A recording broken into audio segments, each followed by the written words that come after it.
Keegan, with your or the voice you do for American Ranger, are you inspired by any current maybe political, misogynistic, racist, sexist type people out there in your characterization? Yes. I'll say no. Actually, yes, right. I guess the only difference is that American Ranger has an excuse because you have to be in love with your character. All of this stuff was taped before all of the really acute insanity started. Just the regular wholesale insanity that we thought it was before. So actually, it's funny. When we first started exploring the character in season 1, he started from. I wanted him to have this kind of pure Boy Scouty outlook, and so we started at a kind of a Dudley Do-Right place and pulled him down because, as we said, right, we were discovering that he's a little more. He is a war veteran, so he's gristled, but still has this ideal world. Well, remember, he is the kind of person who would want to make America great again. You know what I mean? So I think in that respect, it's almost like we prognosticated it in some way. Yeah. Thanks. If we could only go back and rewrite everything, and so we could shift the future once again. Yeah. So, Kate, what would you say would be the biggest difference between working in live action and doing like stop motion comedy movies? The biggest difference is that you can always be over the top in stop motion. You can always be over the top in animation because you're trying to fit your energy to what's being seen on the screen, and it's always going to be something beyond. It's always going to be something suprahuman or beyond. We don't need nuance in this as much in this medium. So that's the biggest thing, is that you get to kind of ham it up, and you should really come into the situation thinking that way tonally. And the other thing that he does, I think, which is important, is like for live action, a raise of an eyebrow can make all the difference in the world. You don't get that opportunity, and I think that people don't realize an actor in that booth, they just have their voice that they have to make an impression, and some of the best actors in the world that will come in and do voiceover, they can't quite get that because they're used to those subtle movements, and which works in live action. Animation is a whole different ballgame. It's all the interp. Yeah, it's packing all the interpretation into a sentence every now and again. That's why we'll do it over and over and over again.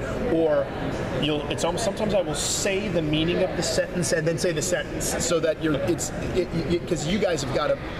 You're seeing those characters, the animated characters, but you need to be hearing all of the emotionality in the words. Pete, you recently did the live read. Yes. I did. Yes. Could you talk about that? I didn't get to go. It was amazing. It was. We did a live reading of Good Will Hunting the other day, and that was directed by John Krasinski, and Matt and Ben came to play their roles, which was amazing. And it was Matt and Ben, and Emily Blunt played the Minnie Driver role, and I got to play some various roles, and we just and it was interesting because the late great Robin Williams is no longer with us, but Margot Martindale played the psychologist. It was just fantastic. And these are things I encourage people to go to. I've done. This is my fourth one. I did 3 of them in LA. And if you guys can ever see them, it's really great because it's a bit of a reimagining. And they'll do them here in New York, and you're thinking, oh, why do I want to sit for 2.5 hours and watch people sit at music stands and read? But it's the best part about it always is that it's the shooting script, and like any film, the finished product of a film is never what the shooting script is. So you always end up reading scenes that didn't make it in the movie, that are chilling or funny or touching, or a direction the movie was going in that you didn't think was going to happen. Yeah. To me, that's the best part. Yeah, those are It was they're really a lot of fun. Yeah. So Matt, like when you and Zeb were coming up with SuperMansion, when you made it, did Crackle come to you first, or are they who you like kind of went to with the project? It kind of has taken a weird path, this one, because it started at Adult Swim.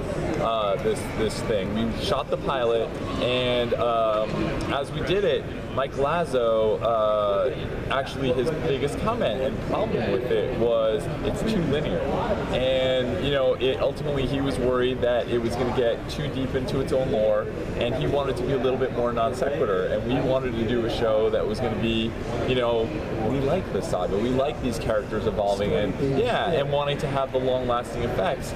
So from it, we ended up having a break there, and Crackle is at Sony, and Bryan Cranston, who's our executive producer as well, has a long-standing relationship with Sony, and Crackle was very, very eager to partner with us to be able to do it. So it just made for a very easy transition with them, and we slid right to them to do the show, and it's been wonderful. And the relationship with Adult Swim, Lazo and I still talk about it, so it's a fun thing to do. Well, first I want to say I know we're a little bit removed, but congrats on your recent Emmy win. Thank you. But then what can you guys tell us about the Christmas special and what fans can expect from season 2?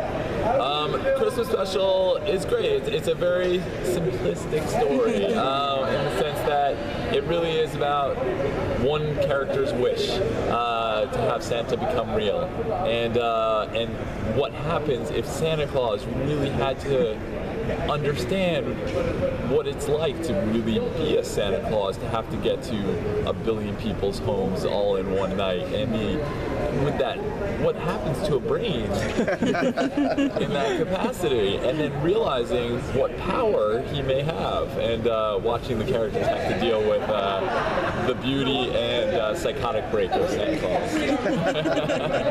It's so funny. I didn't think of that way. That if you wished that he would appear fully realized and had no sense of himself. It's like, I don't know what's going on. He's learning it as it goes. Like that would be the most harrowing thing in the world. I gotta do what tonight?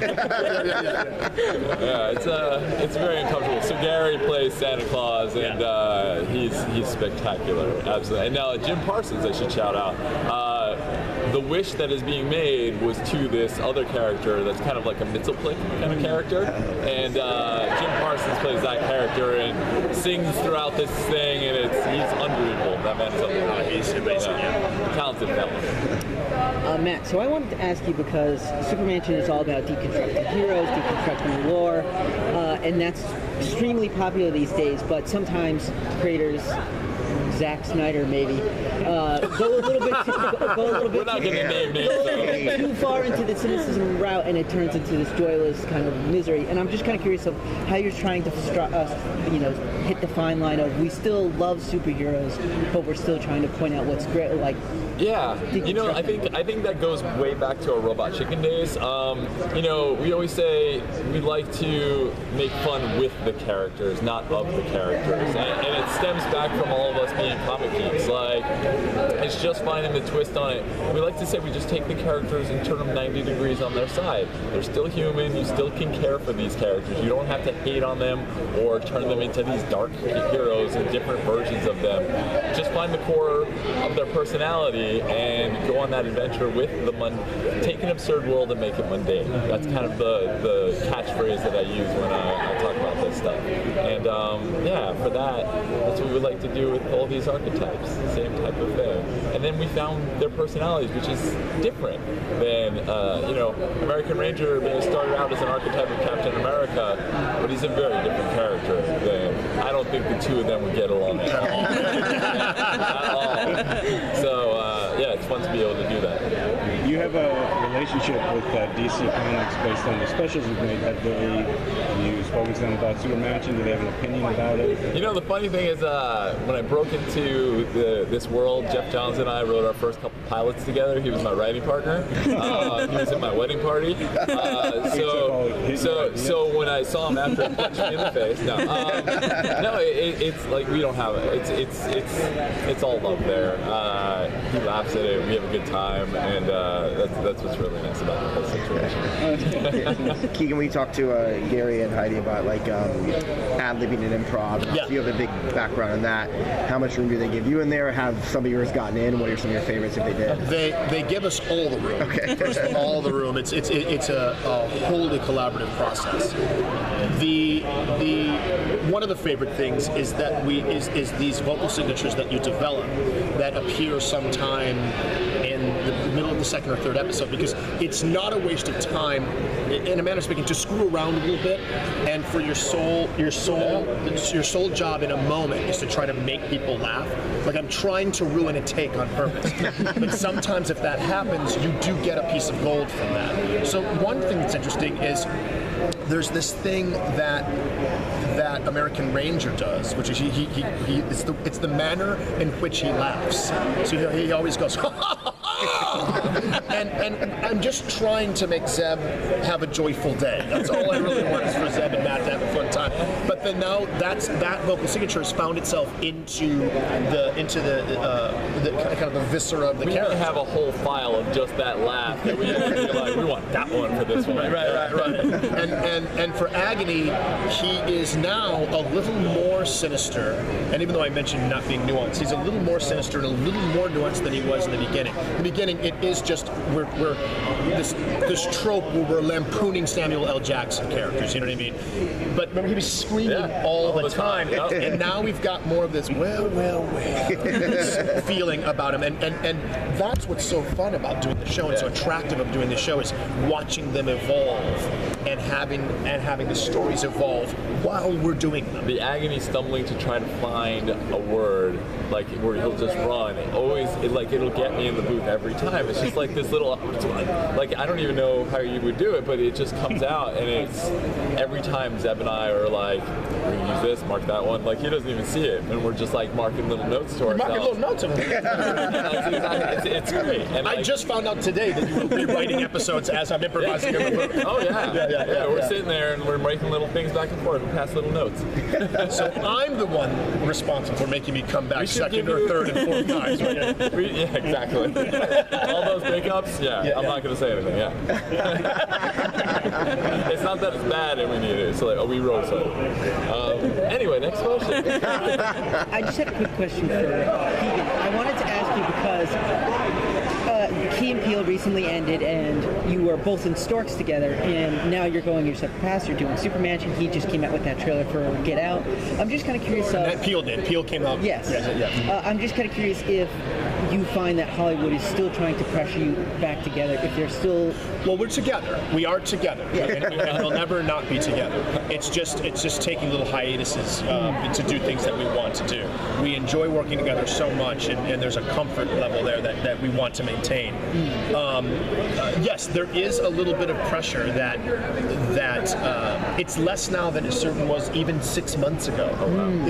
It's this kind of these two entities existing apart from each other is starting to happen slowly but surely. Like you don't think, I don't always say Bob and Dave. I say Bob Odenkirk and David Cross. But for me, they're my heroes. I mean, Mr. Show is one of the greatest things that's ever happened in my life. Being able to watch it.